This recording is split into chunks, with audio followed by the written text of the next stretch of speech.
Hello students and namaste everyone. I am Dhaval sir and our today's topic is your standard 8th social science chapter number 6 effects of the British rule in India.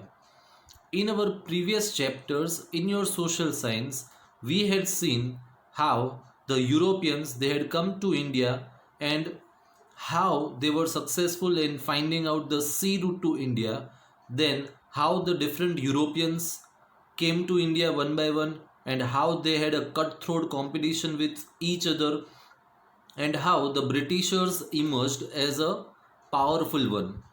Right? Then we had seen the British East India Company fighting war with Sirajuddaulah, right? And the Battle of Plassey and the Battle of Buxar taking place, and that was the beginning how the Britishers became the rulers of India. Then in today's lecture, we will see how the Britishers, right, the how the ruling of the Britishers had its effect in the Indian society. That means what kind of effects were seen in the Indian society due to the British rule. Okay, so we'll start with the chapter. Aruna was reading the newspaper in the morning while her daughter Purva was sitting beside her and doing her homework. Aruna read loudly, Revolution in Libya.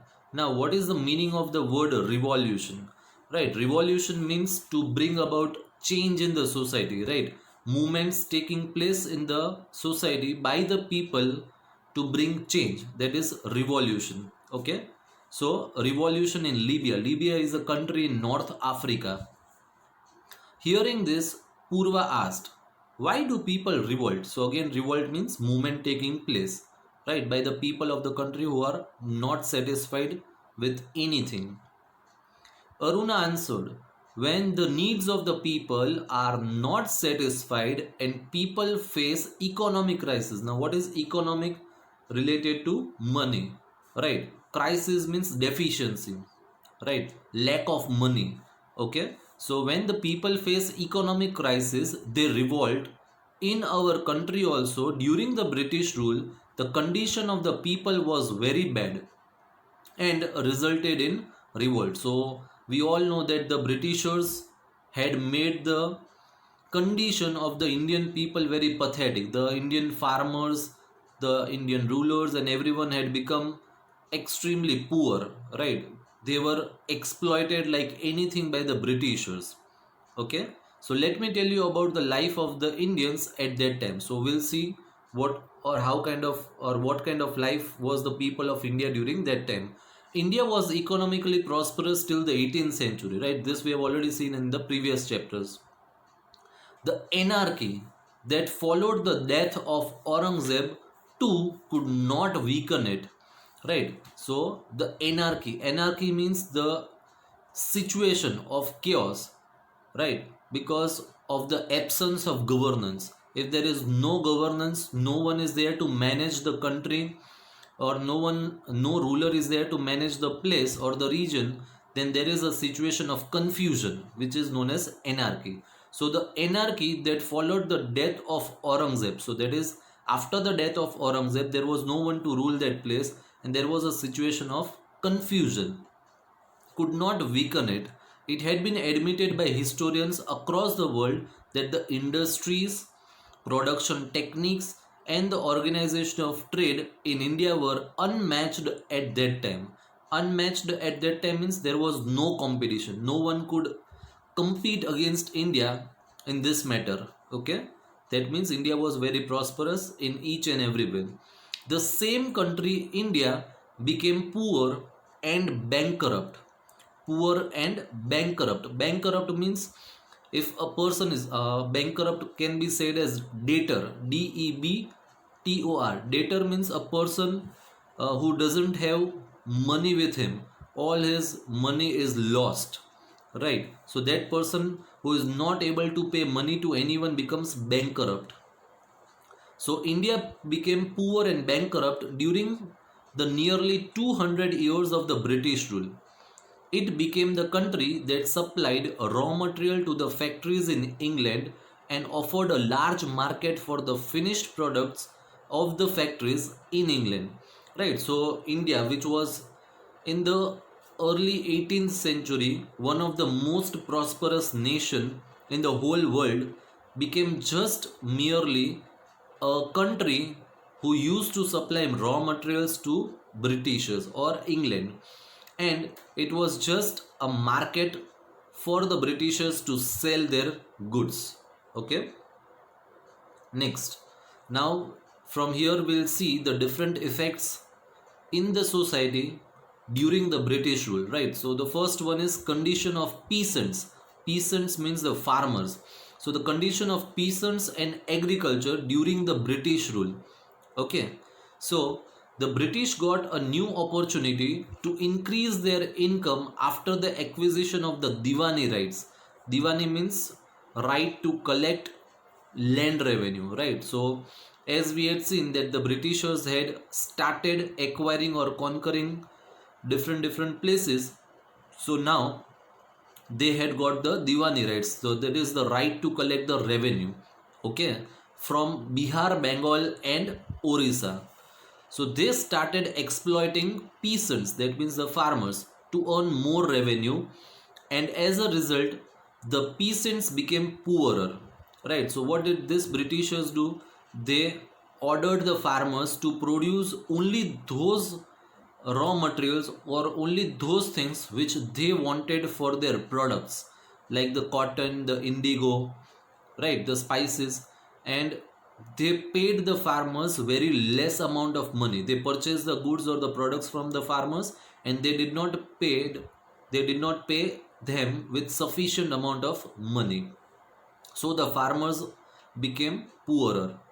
A large number of peasants, okay, before that one line is left, many times the peasants had to sell their jewelry to pay the revenue. Okay, one more thing I forgot to tell you, that means they paid less amount, and on the other side, as we know that the Indian farmers are totally dependent on the rain for their agricultural production, for their agricultural yield, right? So many a times a situation came when there was no rainfall, or due to some or the other reason there was a crop failure due to famine or drought, right?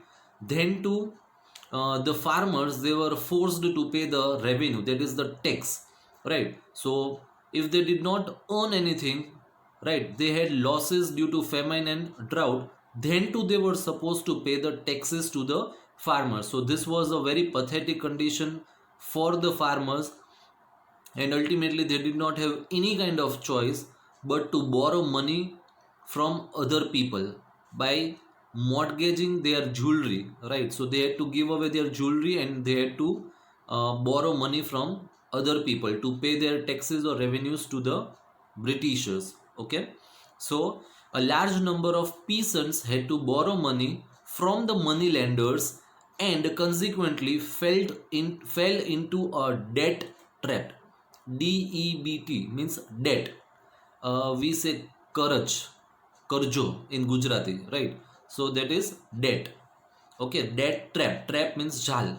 So the farmers ultimately got trapped in the debt, and they could never come out because the amount of interest what the money lenders took from the farmers was very high, and slowly and gradually the farmers land was taken away by the money lender because they could not pay back the money to the money lenders. Okay, farmers lost their land, and agriculture suffered in many regions of India.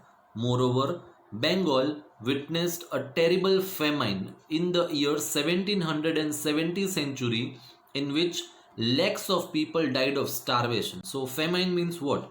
Famine or drought is a situation when there is no rainfall at all for continuously 2 to 3 years, and due to which there is no water for drinking, and as there is no water for drinking, there will be no water for even farming or irrigation also, right? So there was no crop or a crop failure, and due to that there was no food to eat, and because of that many people in Bengal, there is lakhs and lakhs of people died due to hunger or starvation.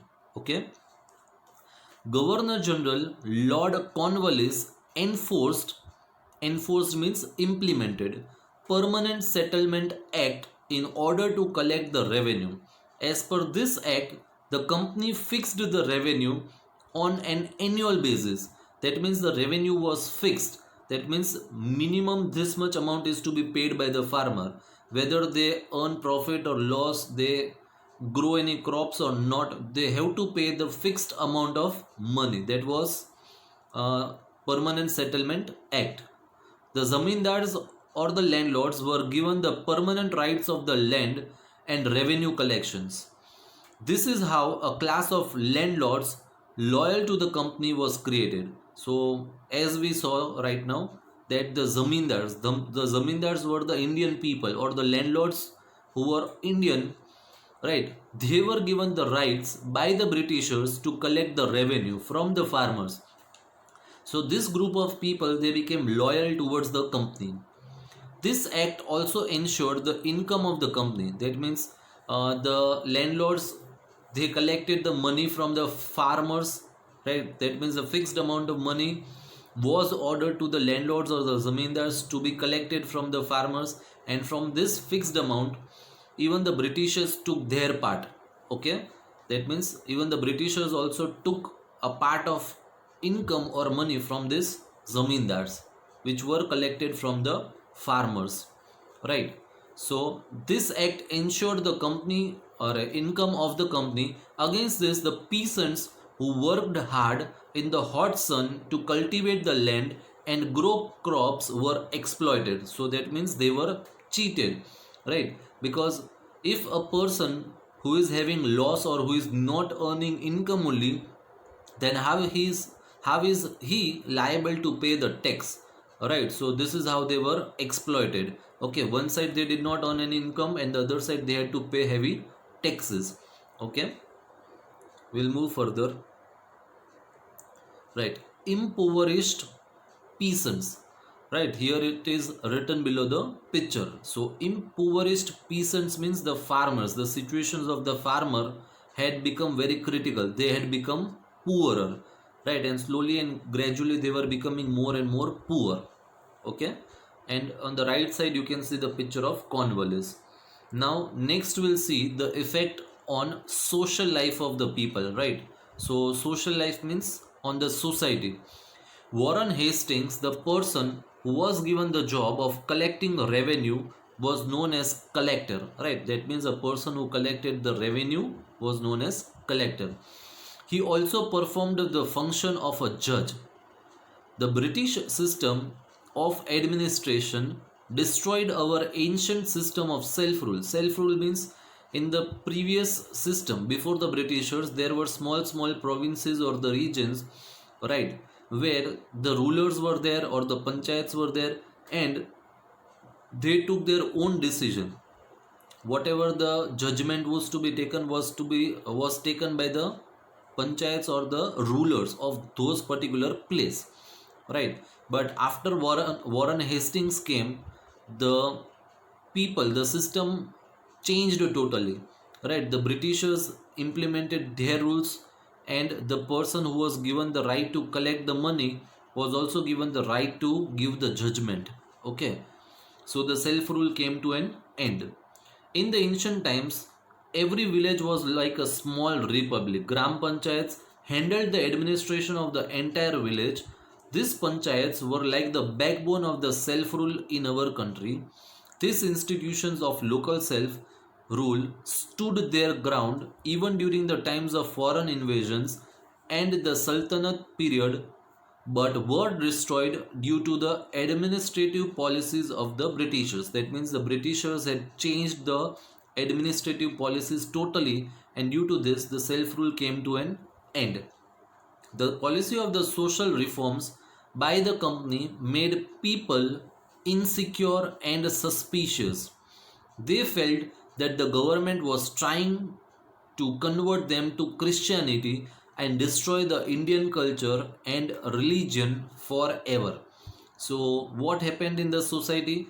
That means we had seen in our previous chapters that the governor generals like the Dalhousie, William Bentinck, right? They tried to bring reforms in the society, and due to such kind of reforms or the changes, the people of India became doubtful. Suspicious means they became doubtful. Now, what doubt came to them? That means they had a doubt or they had a suspicion that these Britishers were trying to damage or destroy their culture, and they were trying to convert them to Christianity. Okay, people believed that the Indian social system was deliberately undermined. That means deliberately means जानबूझ right? So deliberately, that means being aware, they were trying to suppress the Indian society. Okay, so people believed that the Indian social system was deliberately undermined in the railways and military. In the railways and military, that means in the railways and military, that means the Indian people who were working in the railways and in the military for the British people, about them it is being talked about, right? So they were forced to do things which were not acceptable, right? An order was passed in Agra that every Indian had to salute the British, right? So this is the thing which the Indians would never like to do, right? So they were forced to do this thing. Okay, if it was not done, it was considered a crime and was liable for punishment. As a result, there was a widespread sentiment of anger and hatred for the British among the Indians. So, these were the things, right, which were done by the Britishers, and so due to it, the Indian people, right, their sentiments means the feelings and emotions of the Indian people got hurt like anything, and they became very very angry, and due to that, the feeling of hatred became more and more towards the British people, right? So we have seen the effects on the peasants or the farmers, and also the effects on the social life of the people.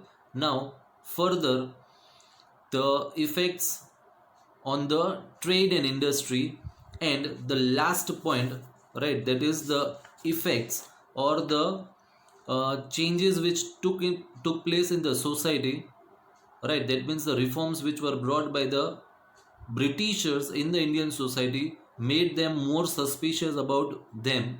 So these two parts we'll discuss in the next lecture, that is in our part 2 of this chapter. Till then, stay healthy and stay safe. Thank you everyone for watching my video.